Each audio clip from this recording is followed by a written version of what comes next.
হ্যাঁ বলো। তাই নাকি? আরে ওইসব কোনো ব্যাপার না। হ্যাঁ হ্যাঁ, ও 2 4 5 দিন, এক সপ্তাহ, আগে 15 দিন, তারপরে সব ঠিক হয়ে যাবে। হ্যাঁ হ্যাঁ, নিশ্চিন্তে থাকো। ঠিক আছে, রাখছি রাখছি। কি হলো, কে ফোন করেছে? তোমার বোনের বর, আমার ভাইরা। তা কি বললো?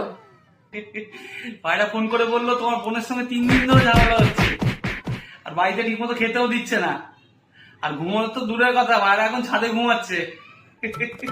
তা এতে হাসার কি হলো? আমি হাসছি অন্য কারণে। আমি জানতাম ওই কোম্পানির প্রোডাক্ট আমার কাছেই খারাপ এসছে, কিন্তু না, ওই কোম্পানি আরেকটা প্রোডাক্ট আমার কাছেও খারাপ গেছে। কি হলো?